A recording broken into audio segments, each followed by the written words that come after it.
one of the most fascinating discussions I had was with the chief medical doctor at Star City, which is the equivalent to, NASA's, where they train the our astronauts. And I asked the doctor, I said, what is the big difference between the U.S. space program and the Soviet space program? And he said, well, in the U.S. you send your fittest people to space. In Russia, we send our brightest people to space. And he said the difference is actually Dr. Breckman's adaptogens have enabled us to qualify people that would otherwise not be able to endure, space sickness and the gravitational issues and the stresses associated with space travel. And as a result, we're able to send our brightest people. And so that was real testimony to the fact that how they were, using these products to really give them an edge. Because in Russia, that's what they were, they were at war with the West. And anything they could do that could demonstrate their superiority, whether it be sports or the space race, that's where they put their money and their energy into. So the tests that went on, it was also interesting because in the far east of Russia, he said when I would request for Moscow to send me lab animals, they would say, well, we can't send you lab animals, but you can use all the soldiers you want. Which meant that all of the studies that were done on humans. And I'm talking about large-scale studies where they would take a auto plant in a province, and all the auto workers would be, in a sense, forced to include this supplement with the intention to see, could it improve their productivity? Could it reduce the amount of illness? And, so to have a study that was like 75,000 people over a 3 or 4 year period is just unheard of. And yet, that's the type of science that's really behind the ingredients that are used in our Ionix and our e-shots and so forth. So, great stuff. Add liver water, please. Yes, thanks. Have America taken that on now? Oh yeah. I mean, that's even in the sports world. When we first, in fact, that was our original motivation to learn what the Soviets were doing to both condition their athletes and train them and so forth. And what we learned is that there wasn't a lot of difference in the actual physical training, but there was a big difference in restoration. So I think they were really ahead of us in terms of the techniques where, athletes would ice their bodies and they would use as much, were as rigorous about the restorative aspects of training as they were about the training itself. Because I remember talking to one of the doctors and saying, well, adaptogens are great, but you're dealing with world-class athletes.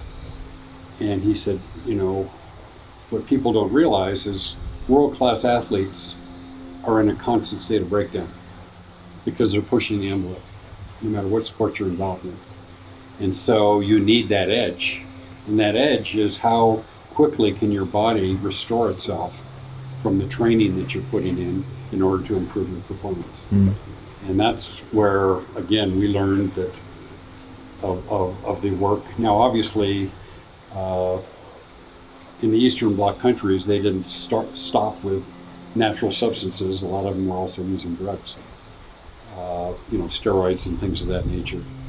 But as the world became more educated about it, what they recognized is, we still need to find a way to give our athletes an edge that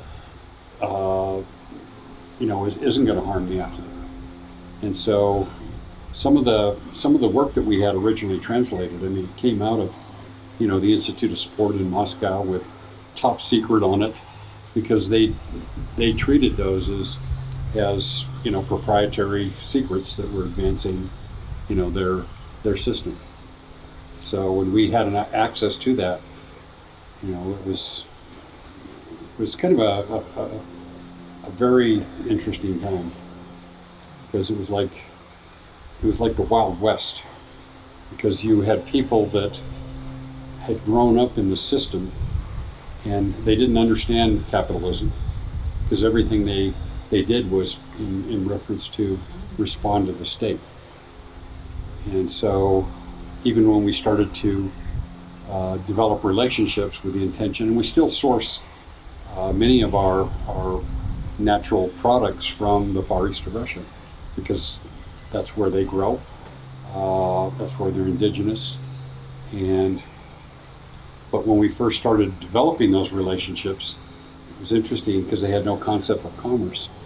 They would say, as an example, if there was an herb like, say, ginseng, that they would typically have produced and sold for, let's say, $1. And we said, okay, we will buy all the ginseng you're producing for $1. And their question is, well, what are you going to sell it for? Well, we're going to sell it for $10. Well, then we'll sell it to you for $5.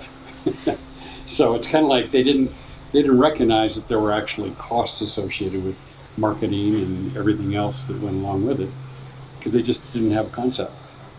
So again, it was kind of, and they're still learning.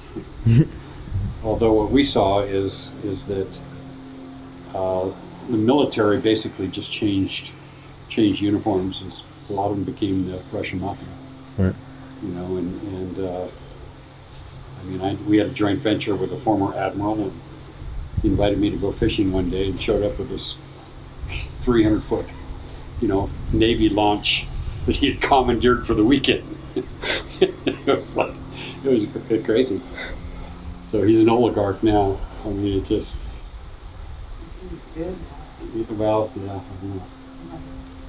They know how to drink over there, that's for sure. Better take responsibility for your own health, because you can't rely on the government or other people to take care of it for you.